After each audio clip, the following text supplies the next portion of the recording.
बहुत सारे लोगों को चुप रहना बिल्कुल भी पसंद नहीं होता है। उन्हें लगता है चुप रहना मतलब हम कमजोर दिखाई देंगे, इसलिए हमें बोलना ही होगा। लेकिन कब और कहाँ बोलना है ये वो भूल जाते हैं कि उस वक्त बोलना जरूरी भी है। ये भी आपको सोचना चाहिए। हमेशा बोलते वक्त आपको सोचना चाहिए कि आपको इस बात को महत्व देना भी है या फिर नहीं। इन जगह पर चुप रहते हैं तो आप जीवन में बहुत बड़े बदलाव देख सकते हैं। सबसे पहली जगह है जहां आपको चुप रहना चाहिए, वो है जब कोई बहुत ज्यादा गुस्से में आपके साथ बात कर रहा होता है। उस वक्त आपको चुप रहना चाहिए। जब सामने वाले व्यक्ति को अपने इमोशंस पर कंट्रोल नहीं हो रहा है और वो गुस्से में बोलते जा रहा है, तो इस समय आपको शांत रहने में ही समझदारी होगी, क्योंकि सामने वाले का गुस्सा उसकी मेंटेलिटी दिखा रहा होता है कि उसका दिमाग कितना कमजोर है और वो मेंटली बिल्कुल भी स्ट्रांग नहीं है। अगर सामने वाला हर बार छोटी छोटी बातों पर गुस्सा करता है और आप उसके साथ बहस करने में अपना वक्त बर्बाद करते हैं, तो इस वक्त आप ही मूर्ख होते हैं। अगर आप उस वक्त चुप रहकर सिर्फ उस इंसान की बातें सुनते हैं, तो कुछ वक्त बाद उस इंसान को अपनी गलती का एहसास होगा और उसे पछतावा भी होगा कि मैंने गलत तरीके से बात की, और वह आपसे माफी भी मांग सकता है। लेकिन बहुत सारे लोग गलती करते हैं कि वो भी सामने वाले के साथ बहस करते हैं कि तूने ऐसा ही कैसे बोला। हमेशा याद रखना, silence speaks louder than words. दूसरी जगह है जहां आपको चुप रहना चाहिए, वो है जब कोई व्यक्ति उसका दुख आपको बता रहा होता है। उस वक्त आपको चुप रहना ही समझदारी होगी।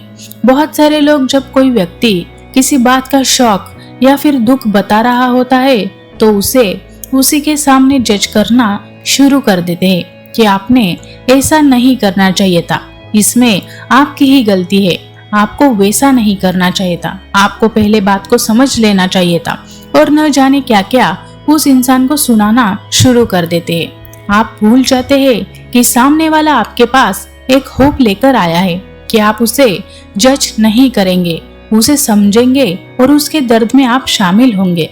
लेकिन आप शांति से उस व्यक्ति की बातें सुनना भूल जाते हैं और आपका रिश्ता उनके साथ खराब हो सकता है। इसलिए चुपचाप उनके साथ रहिए, ये भी बहुत बड़ी बात होती है। इसलिए हर बार बोलना जरूरी नहीं होता है, आपका प्रेजेंस भी बहुत मायने रख सकता है। अगर वो इंसान आपको सबसे करीबी मानता है, तो उसके लिए आपका उसके साथ होना भी बहुत बड़ी बात हो जाती है। तीसरी जगह है जहां आपको चुप रहना चाहिए, जब दूसरे लोग किसी के बारे में गॉसिप्स कर रहे होते हैं। उस वक्त भी आपको चुप रहना चाहिए। जितना बोलने वाला गलत नहीं होता, उससे कहीं ज्यादा सुनने वाला गलत होता है, क्योंकि आप भी उस इंसान के बातों में शामिल होते हैं। जब कोई आपके सामने किसी की चुगली कर रहा हो, तो उस वक्त कुछ भी बोलने से बचे, क्योंकि सामने वाले लोग कल आपकी भी चुगली कर सकते हैं। इस बात को आपको कभी भी नहीं भूलना चाहिए, चाहे आपका ऑफिस हो या फिर आपकी निजी जिंदगी हो। अगर आपके सामने कभी भी ऐसी सिचुएशन आ जाती है जहां आप खुद को ऐसे लोगों के बीच फंसा पाते हैं जो दूसरों की चुगलियां आपके सामने कर रहे हैं, तो इस वक्त आपको बेस्ट है कि आप चुप ही रहिए, क्योंकि आप किसी को नहीं जानते और आप किसी को जाने बिना उस व्यक्ति के बारे में कुछ भी बोलना गलत होगा। आप अगर चुप रहकर गलत सूचना और नकारात्मक बातों को बढ़ावा देने से रोक सकते हैं, तो आपको पूरी कोशिश करनी चाहिए कि आप ऐसी बातों को ज्यादा फैलाने से बचें। चौथी जगह है, मीटिंग या कुछ महत्वपूर्ण कार्य हो तो आपको चुप रहना चाहिए। ऑफिस में या किसी मीटिंग के वक्त अगर आपने उसकी तैयारी पहले से नहीं की है, तो आपको चुप रहना चाहिए। यही बेहतर होगा, क्योंकि आपको उस टॉपिक के बारे में ज्यादा जानकारी नहीं है। अगर आप बेमतलब का बोलेंगे तो आपका ही मजाक बनेगा और आपकी पर्सनैलिटी पूरी तरीके से खराब दिखेगी। तो कोशिश करें कि सामने वाले को आप कॉर्पोरेट करेंगे और उसे कुछ भी सवाल पूछकर डिस्टर्ब नहीं करेंगे, सिर्फ सुने और वो जो बता रहा है उसके सीखने की कोशिश करिए। पांचवी जगह है जहां आपको चुप रहना चाहिए, वो है किसी को बुरा बोलते समय।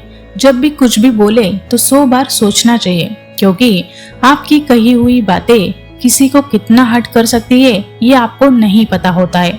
आप बोलते वक्त बोल तो देते हैं, लेकिन सामने वाला उसी के बारे में सोचते रहता है। और अगर आपको किसी को कुछ बोलना ही है तो जब आप उसे अच्छी तरीके से समझाने की स्थिति में हो तो ही बोलिए, क्योंकि एक बार बोले गए शब्द फिर से नहीं लिए जाते हैं। बाद में आपको सिर्फ पछतावा ही करते रहना होता है। इसलिए बाद में पछतावा करने से अच्छा है कि किसी को कुछ बोलते समय सोच समझकर बोला करिए। अगर आप चुप रहेंगे तो आप अपने शब्दों को और उनके परिणामों के बारे में सोचने का वक्त मिलता है। इसलिए अपनी वाणी पर कंट्रोल रखें। अगर आपकी जुबान मीठी होगी तो दुश्मन भी आपके दोस्त बन सकते हैं। छठी जगह है जहां आपको चुप रहना चाहिए, वो है जब कोई आपका मजाक बना रहा हो। जब कोई आपका मजाक बना रहा होता है तो सबसे अच्छी बात है कि चुप रहिए, उसे कुछ मत बोलिए। एक कान से सुनिए और दूसरे कान से निकाल दीजिए। अगर आप सामने वाले को कुछ कहेंगे तो उसे पता चल जाएगा कि आपको मजाक पसंद नहीं आ रहा है और वह और जानबूझकर आपका मजाक बनाएगा। ऐसे लोगों को सिर्फ इग्नोर करिए, यही बहुत बड़ी बात होती है। उनको कुछ बोलकर उस बात को बढ़ावा बिल्कुल भी ना दे। अगर आप अपने आप पर हंस सकते हैं तो आप जीवन में किसी भी परिस्थिति से खुद को बाहर निकाल सकते हैं। इससे आपकी मेंटालिटी कितनी स्ट्रांग है ये पता चलता है। और कोई हर बार आपका मजाक बना रहा है तो ऐसे इंसान से दूरी बना लेना ही बेहतर होगा। तो ये थी कुछ जरूरी बातें। हर बार बोलना जरूरी नहीं होता है, कभी कभी चुप रहकर भी आप सिचुएशन से डील कर सकते हैं। आशा करती हूँ कि आपको आज की वीडियो पसंद आई होगी। फिर मिलेंगे एक नई वीडियो के साथ, तब तक स्टे पॉजिटिव। धन्यवाद।